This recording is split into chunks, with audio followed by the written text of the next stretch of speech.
Bonjour à vous, c'est Barbu.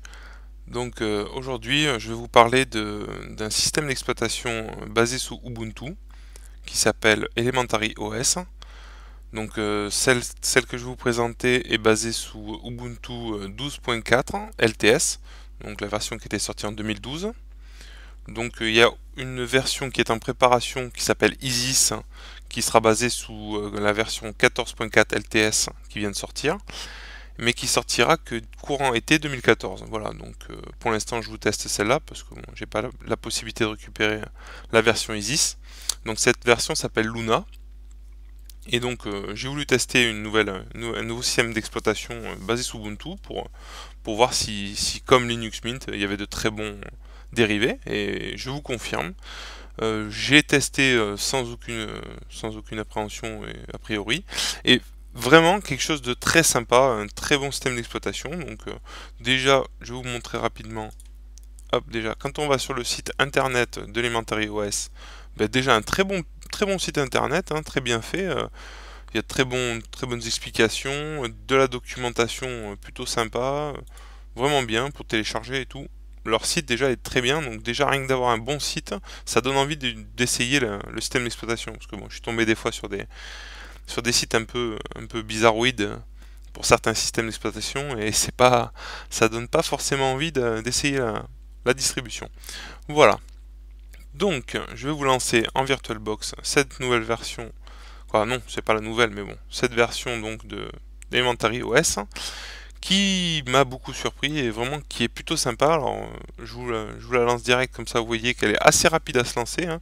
Le CD d'install est plutôt léger, il fait moins de 700 MO. Voilà, quelque chose d'assez rapide à télécharger et à installer aussi, hein. Moi j'ai eu aucun souci, hein, ça s'est très bien installé, j'ai vraiment de très bons résultats avec cette version. Franchement, voilà, voici sur le bureau qui s'appelle Panthéon, donc d'Elementary OS. Donc on va commencer tout simplement par la barre du haut. Donc on voit que c'est du GNOME Shell, hein, tout simplement, hein, là, le bureau GNOME. Très joli, très simple, design, efficace, voilà. Il n'y a rien à redire à ce niveau-là. Bon, ceux qui connaissent pas, vous voyez par vous-même quelque chose de vraiment sympa. Vraiment facile à prendre en main parce que il a été simplifié au maximum, on peut pas, même un débutant, franchement, sera pas choqué d'utiliser un système d'exploitation comme ça. Donc vous voyez, là le calendrier. Et donc comme pour GNOME, application à gauche, sauf que là, vous voyez, un peu différent de GNOME, vous avez une petite fenêtre qui s'ouvre, qu'on peut déplier avec tous les logiciels. On peut y mettre en haut à gauche, en cliquant sur le bouton, des onglets d'internet graphique si on veut chercher un logiciel bien particulier. On a la barre de recherche pour trouver le logiciel. Et donc vous voyez, il n'y a pas 50 logiciels, hein. Moi j'en ai rajouté quelques-uns pour faire des tests pour voir si ça fonctionne bien. Donc moi j'ai rajouté Clémentine pour la musique, j'ai rajouté Firefox pour tester Internet. J'ai SM Player, toujours, hein, mon petit préféré pour les vidéos, j'ai installé ça, et j'ai installé GIMP pour les images. J'ai tout testé, franchement ça marche super bien. Donc vous voyez, hein, déjà pour accéder au logiciel c'est plutôt simple, hein. Après il suffit de cliquer, hein, rien d'extraordinaire. Voilà. Donc en bas, pour détail, la barre en bas s'appelle Cramp, si je dis pas de bêtises, oui. Euh, et donc plutôt simple, ressemble un peu à Kerodoc si on peut comparer, mais franchement c'est pas tout à fait la même chose. Il est beaucoup plus simple et beaucoup plus léger, hein. Moi je la trouve plutôt jolie aussi et très simpliste, donc plutôt sympa. Il y a pas de, moi je la trouve bien, hein. Et là les logiciels qui sont d'origine, quand vous installez, donc vous avez Midori, donc ça c'est le système, voilà, le logiciel pour aller sur internet, hein, donc l'équivalent de Firefox, hein. Moi j'ai testé Firefox parce que j'ai plutôt tendance à préférer Firefox, mais m'a l'air plutôt sympathique, et voilà, j'ai pas grand chose à dire à ce niveau là, donc plutôt joli, hein. Et vous verrez, tous les logiciels sont très simples et vraiment épurés au maximum, donc ça je trouve ça plutôt sympa, surtout pour les débutants. Pour le coup ils seront pas perdus. Donc vous avez Gérer Mail, donc pour gérer vos mails, calendrier, donc là je vais vous montrer, j'ai cliqué dessus. Je m'attends toujours à des logiciels un peu farfelus, parce que des fois on tombe sur des calendriers où il y a 50 trucs dans tous les sens. Et là, ben non, tout simple, calendrier, vous mettez vos rendez-vous, vraiment quelque chose de d'épuré, comme je vous ai dit juste avant, et quelque chose de très simple et sympa, franchement, à utiliser. Moi, je tire le chapeau à ceux qui créent ce système d'exploitation, parce qu'il est vraiment très simple, mais très joli, vraiment efficace sur toute la ligne. Donc là, vous avez un petit logiciel toujours très simple pour gérer vos musiques. Donc oui, rien d'extraordinaire. Vous avez Totem donc pour gérer les vidéos, hein. Shotwell, ben, lui c'est pour les photos.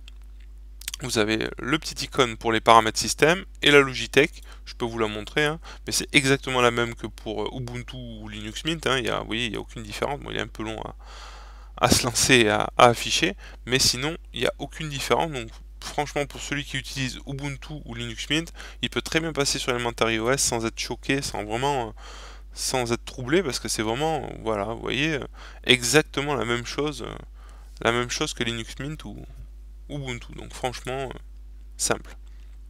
Donc là, je vais vous faire un petit tour sur paramètres système.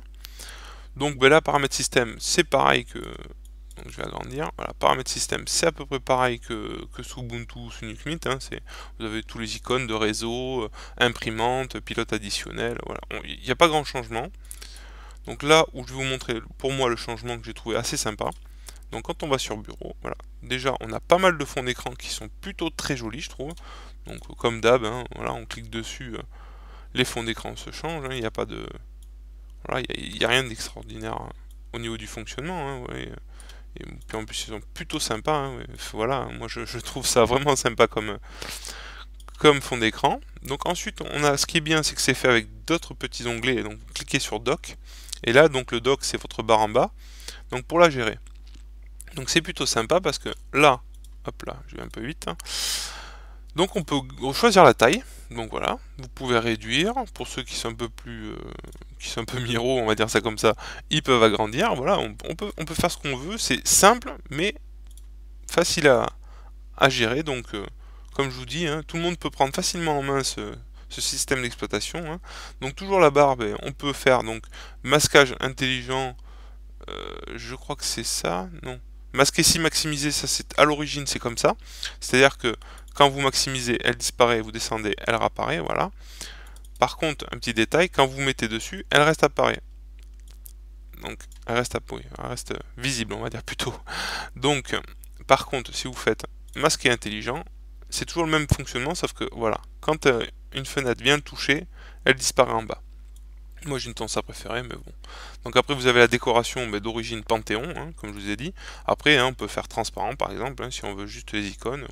Après voilà, je vous dis, on peut paramétrer facilement, comme on veut, c'est plutôt sympa. Et toujours, donc là, nouvel onglet, ça s'appelle coin intelligent, et toujours dans le paramétrage et customisation du visuel, c'est plutôt sympa. On peut, comme dans Ubuntu ou autre, hein, c'est la même chose, sauf que là, si j'ai bien un bon souvenir, il fallait installer un logiciel style Unity Tweak Tools ou un truc comme ça, pour accéder à ces réglages-là.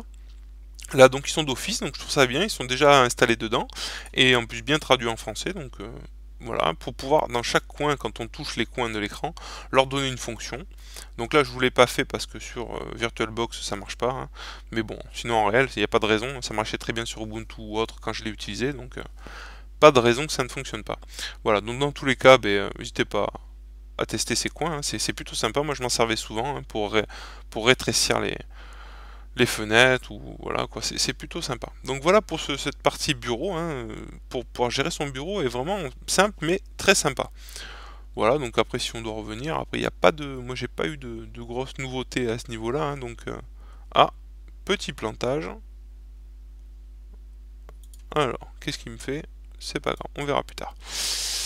Bref, bon, dans tous les cas, moi j'avais fait le tour, donc je regarde visuellement. Si, il y a une chose que je vous ai pas dit. Alors, moi, il y a deux petites choses qui me déplaisent un peu dans...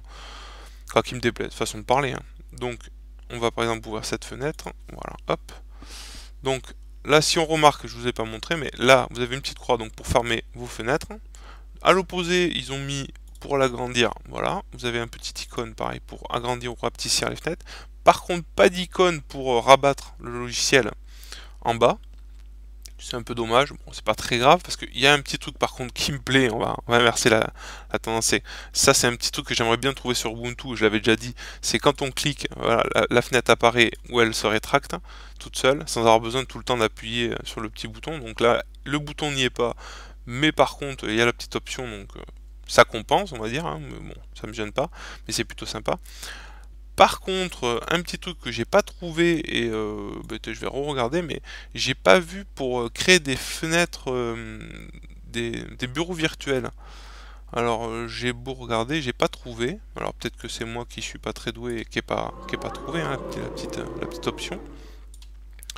Enfin, dans tous les cas, j'ai pas trouvé pour rajouter, donc ça je trouve ça un peu dommage. Mais bon, dans tous les cas, c'est pas trop gênant, hein, tant pis. Hein, bon. Après, c'est vrai que ceux qui veulent utiliser des bureaux virtuels et avoir plusieurs bureaux, c'est assez sympa.